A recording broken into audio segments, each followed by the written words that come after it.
My name is Sharon Burke, and I am a former official of the US government at the US Department of Defense. So I'm a national security and defense sector official, and throughout my career, though, it was always apparent that food security and security of force of arms are not truly separable, that there are intricate links between the two, and that in fact, these are as old as humanity. That you look back to, I think of the iconography of my childhood in the church, where you would see the four horsemen of the apocalypse, and two were war and famine, and war and famine have always ridden together. So there is a link where hunger drives conflict, conflict drives hunger in a vicious circle, but there's also a virtuous circle where agriculture creates peace, and peace creates agriculture and agricultural productivity. And I couldn't be happier to be here today to have a very short conversation about this very big topic of war and peace and food and agriculture. And we're going to have a lightning fast conversation here, but we're going to electrify this dialogue. And I'm so grateful to Summit and to the World Food Prize Foundation for giving us this stage and this moment to talk to all of you, to be with all these important leaders and so many farmers. So thank you for that. And talking about electrifying an audience, we could not ask for two better speakers. And I'm going to introduce them, and then we're going to have a conversation about these issues. So first, let me introduce Catherine Bertini. Well, she does not need an introduction, if for no other reason that almost every speaker up here today has referred to her.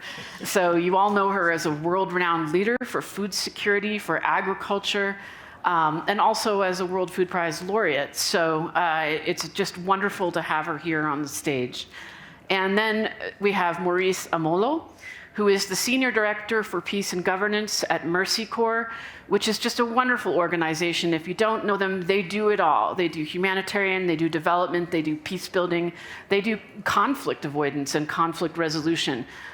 So I'm so happy to have both of them here. And with that, let's start talking about the war side of the equation, Catherine, about the links between food security, hunger, agricultural productivity, and unrest, instability, conflict, and war, and how those things can be linked, and how you've seen that throughout your career. Thanks. Well, agriculture is one of the first victims, beyond people, beyond human beings. It's really one of the systems that's one of the first victims of war, of violence, of insecurity. And yes, from the beginning of time, but we've certainly seen this in many different ways, especially in the last 10 or 15 years. So it's powerful because agriculture is so powerful because it's connected to everything, to the markets, to transport, to individual livelihoods, to the options that people have for food. And if you blow up any piece of that, you blow up the system. And as we were talking earlier, and you were talking about some of the work you've done about Ukraine and how that fits into a bigger picture. So it's also not something, it's a terribly local challenge, but it's not just local.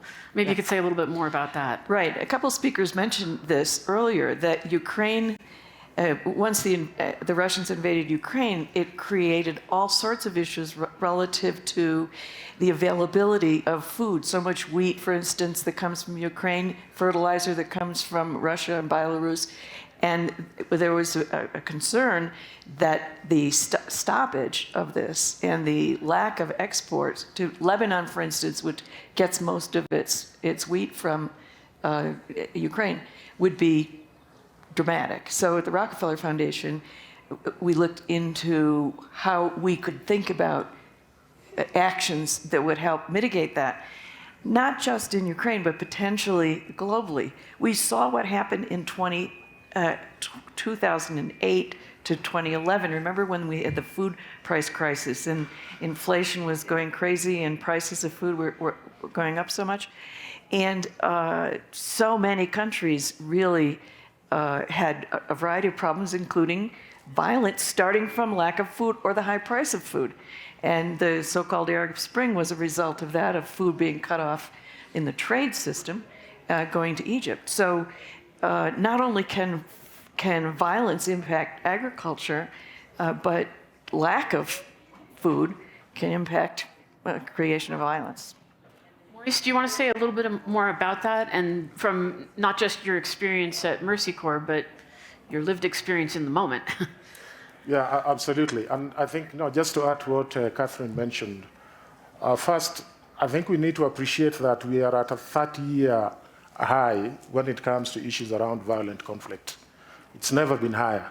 And then secondly, we're also faced by a global climate change emergency.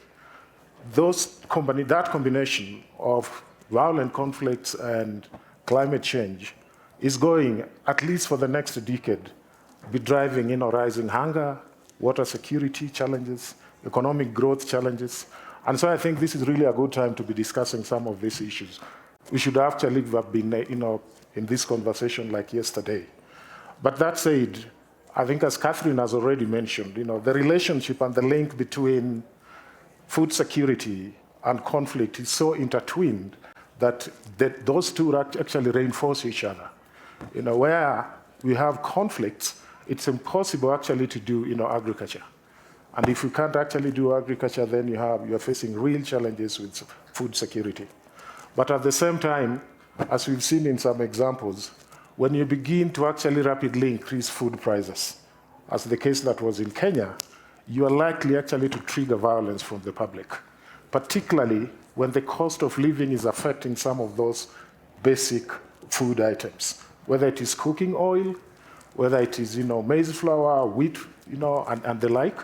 The moment the cost of those items begin to rise because of either bad governance or just not listening to what the public is saying, you are actually likely to trigger conflict within the community. But that said, that linkage between those two means that if you program well in food security, you could actually have a peace outcome. It just depends on being very, very intentional about it. At the same time, if you do your food security programming, your agricultural programming, particularly in these highly fragile environments, and you're not conflict sensitive, or you're not looking at those dynamics of conflict that are emerging or happening there, you're likely to actually worsen the situation. But conflict sensitivity, Sharon, is just making sure that we are not worsening the situation. I think there is need for us to really actively work at dealing with those conflicts to ensure that our food security system will be a success. So you mean to get ahead of absolutely. where there's incipient conflict and unrest? Right. Get ahead of these things and begin to be intentional about how we program on both sides. If it's peace building, how do we make sure that our peace building work is encouraging agricultural work and food systems? And if it is actually thinking about food system programming, whether it is agriculture seed systems, how we develop that, how are we likely to use that as a strategy to make sure that either we are reducing conflicts or we are not worsening it? It's also difficult to, of course, be providing aid or helping grow capacity when you're in a state of conflict. And when you were executive director at the World Food Program, Catherine, you had experience with that. How did you handle, what happened and how did you handle it? I was there a long time ago, and in the 90s is when a lot of this conflict began from a perspective of lack of security, local security. That's when we started having drivers, food trucks shot, of food pantries being invaded and all the food stolen. In the 90s is when we really started having to pay attention to the security of our own staff, which is now a big issue, but at the time it was just growing, just becoming there. So there became a whole extra layer of work on every humanitarian organization in the world, every embassy, anything that works throughout the world, of security, of the cost of security, of extra people to handle security. And then, of course, all sorts of conditions to consider when you're moving food, when you're trying to drill wells, when anything that you're putting together, security then became much more important. But also, the issue of farmers being at the table when we start thinking about building peace is critically important, the point that you just made, because when peace builders, people who are trying to bring peace, are at the table, we've all seen the articles about, well, are there enough women at the table? Never. Are there enough people who are victims at the table? Never. But there's very seldom farmers at the table. And if there's not somebody there to say, well, it's not only our fields, which is a concern because they might be full of landmines, but it's also the transport and are getting to the ports, are getting to the railroads, and whether or not the roads work, whether or not the ports work, and then the markets and how the markets are functioning. So I don't think most people that are called peacemakers necessarily think about all those things, and unless they do, it can fall backwards again. Or at least my experience with the military is they may not think about it up front, but in retrospect, they realize that they should have been thinking about it up front, that you can't, that there's a sequencing problem, right? You can't wait until after the peace treaty to begin rebuilding your economy and your agricultural sector. It has to happen before and during. And I'm sorry, you were going to say something, Maurice, No, please. I just wanted to add to what Catherine was saying, particularly, what are those elements that promote peace, in communities that we work in? And do we know them as food security system programming workers? What is it that I can borrow from, say, peace building work and make sure that I, integrate it into a food system or agriculture work to promote, peace? I think Catherine has talked about inclusivity. We find that, particularly in some of these fragile environments, a lot of individuals who are engaged in farming, as difficult as it is, are women and sometimes youth.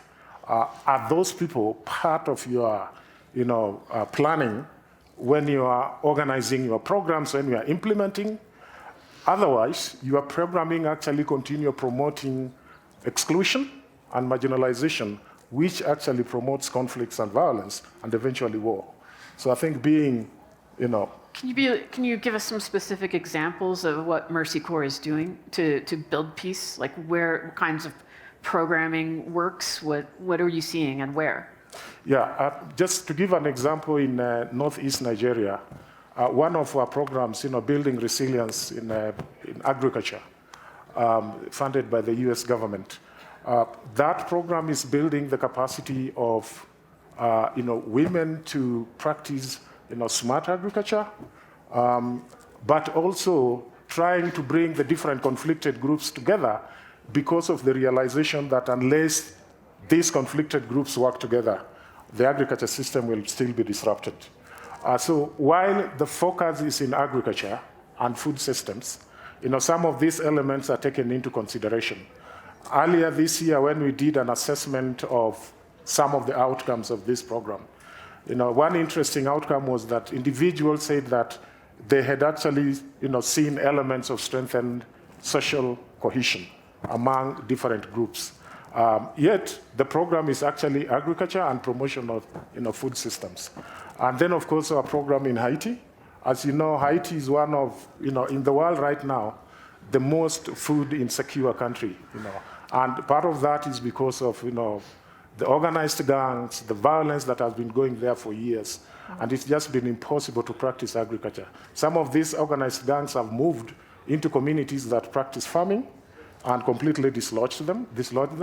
There is a huge displacement of populations.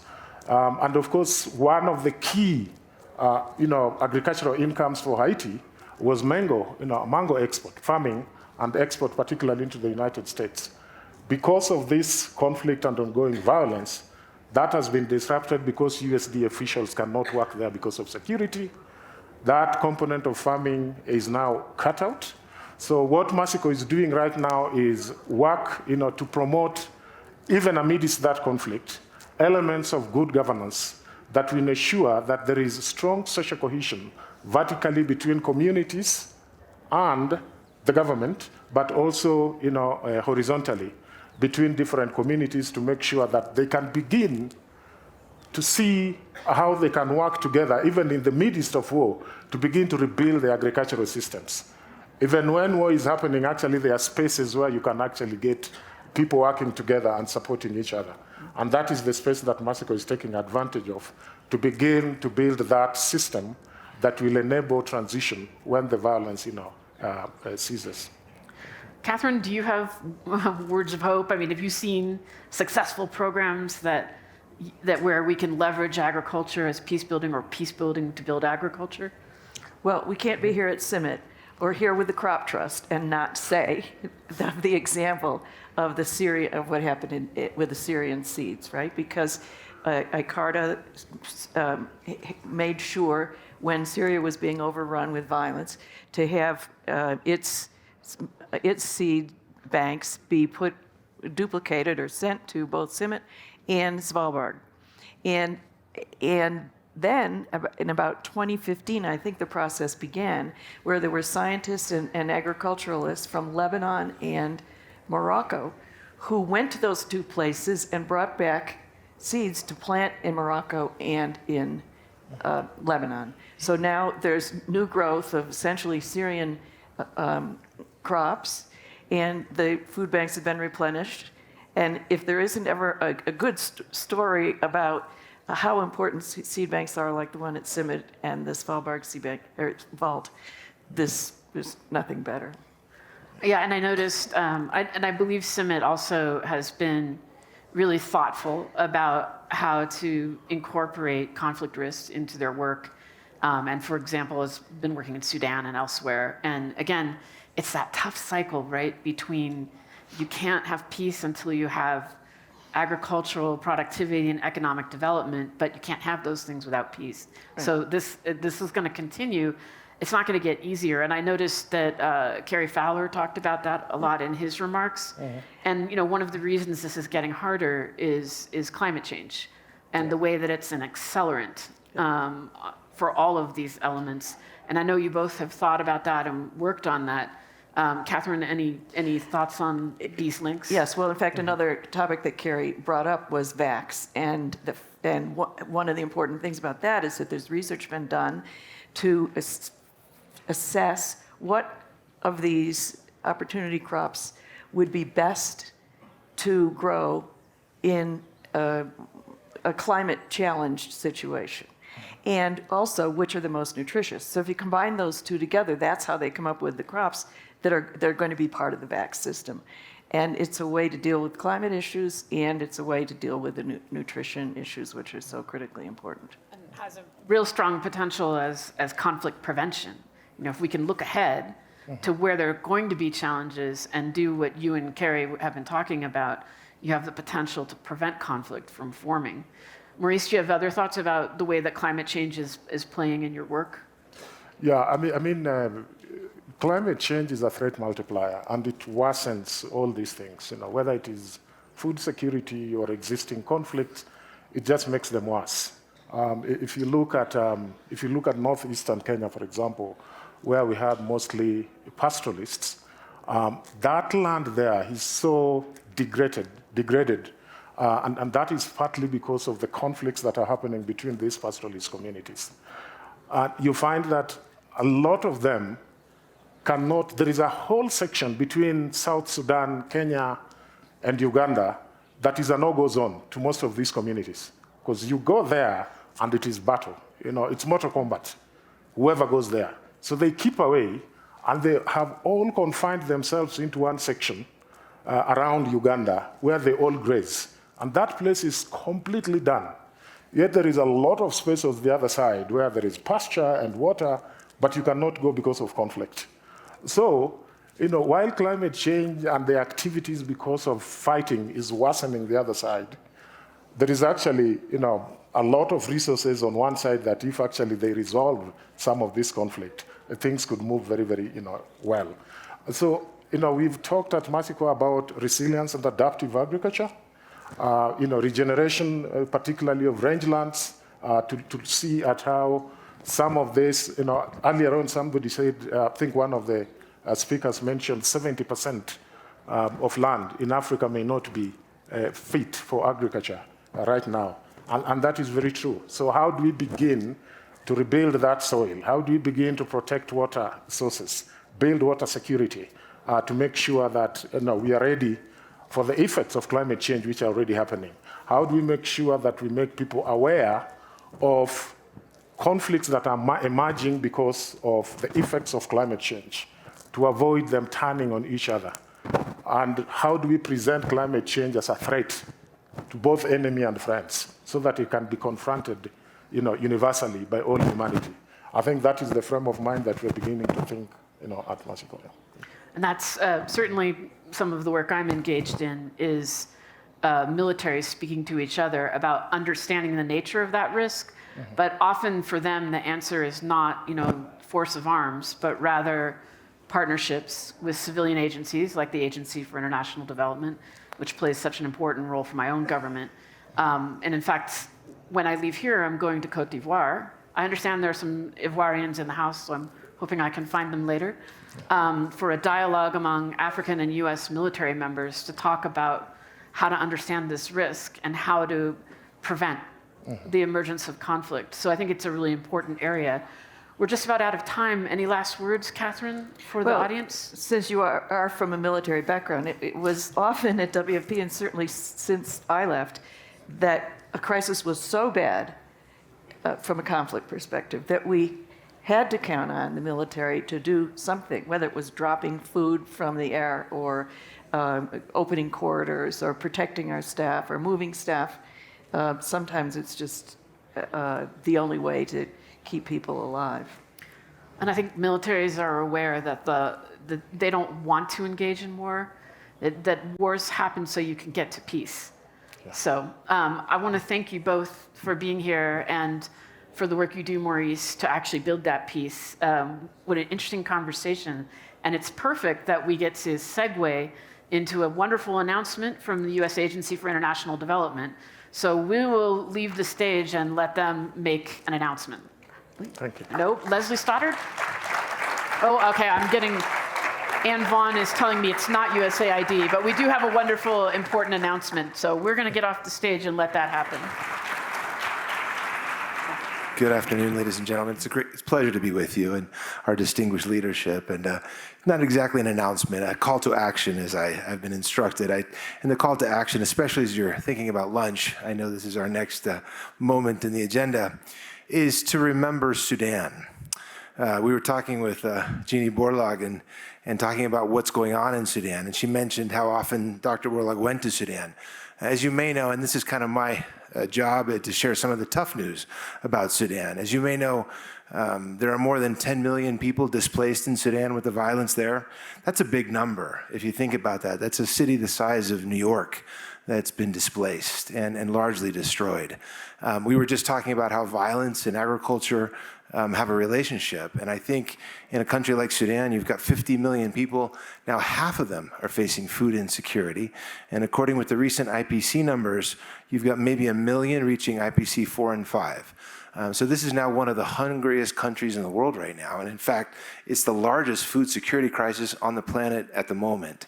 And so as we think about Sudan, my call to action a little bit is just to remember Sudan. If you have colleagues, if you've been to Sudan, if you've worked in Sudan, it's actually an important thing not to forget Sudan. Their germ banks were destroyed with the violence. They had laboratories, they've been destroyed. Their germ banks, their seed banks have been destroyed. And so I think it's just something to keep in mind. I have to say too, CIMMYT has been one of our fantastic, best partners in Sudan. We have a $60 million program with CIMMYT in Sudan with 12 partners, including CRS and Mercy Corps and ILRI and the World Veg and many of the partners that are here. And they're implementing that program despite the conflict. In fact, this month, they're planting sorghum with 40,000 farmers about 300 kilometers from the front lines. So these are my heroes, and we really appreciate the support that we've had from them, and it's been a great collaboration. So as you head into lunch, I think it's just important to realize that Sudan is a country we need to work on, we need to think about it, and I would suggest if you have colleagues there, reach out to them and think, what can we do to support food security in Sudan? Thank you very much.